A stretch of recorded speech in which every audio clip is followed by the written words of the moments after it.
আমরা ঢাকা বিশ্ববিদ্যালয়ের সবাই একসাথে হয়ে যাব, সবাই একসাথে হয়ে যাব।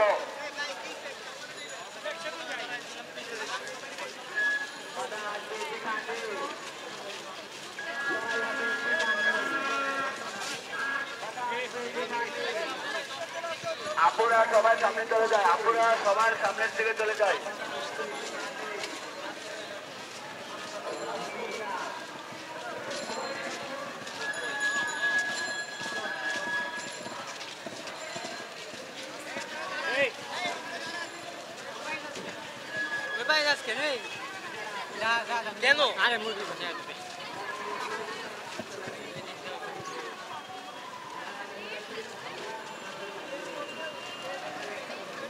আপুরা যারা পিছনে আছেন সবাই সামনে চলে যান, বাইরে একটু আপুদের সহযোগিতা করে। যারা পিছনে আপুরা পড়ে গেছেন তারা সবাই সামনের দিকে যাচ্ছেন।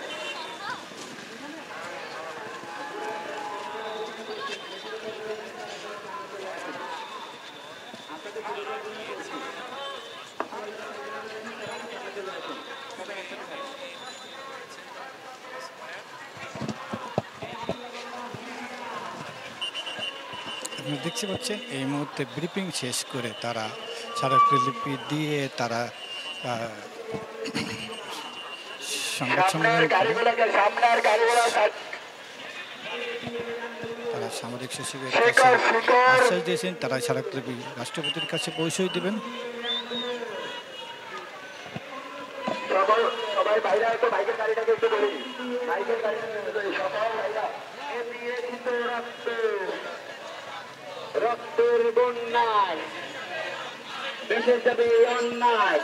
12 সদস্য যে দলটি ভিতরে গিয়েছিলেন সেই দলটি বেরিয়ে এসে ব্রিফিং করছেন এবং ব্রিফিং করে তারা আজ সেই সংবাদ সম্মেলন করে তাদেরকে রাষ্ট্রপতির ভিতর থেকে কি আশ্বাস দেওয়া হয়েছে সেই আশ্বাস কথা সংবাদ সম্মেলনে বলিয়ে দিয়েছেন এবং তারা 24 ঘন্টা টাইম দিয়েছেন। সেই 24 ঘন্টা টাইমের ভিতরে যদি তাদের দাবি দেওয়া মেনে না নেওয়া হয় তাহলে তারা কঠোর থেকে কঠোরতর আন্দোলনে যেতে বাধ্য হবে এবং আরও 24 ঘন্টা বাড়িয়ে দিয়েছেন তাদের নামে যে মিথ্যা মামলা করেছেন সেই মিথ্যা মামলা যাতে তুলে নেওয়া হয়, সেই মিথ্যা মামলা তুলে নেওয়ার জন্য আরও 24 ঘন্টা টাইমের জন্য মিথ্যা মামলা তাদের নামে যে মিথ্যা মামলাটি দিয়েছেন সেই মিথ্যা মামলাটি তুলে দেওয়া হয়। যারা পিছনে আছেন তারা একটু রিক্সাটা সাহায্য করুন, এদিকে আসুন, আসেন আসুন, কয়েকজন আসেন, সাহায্য করুন। হ্যাঁ,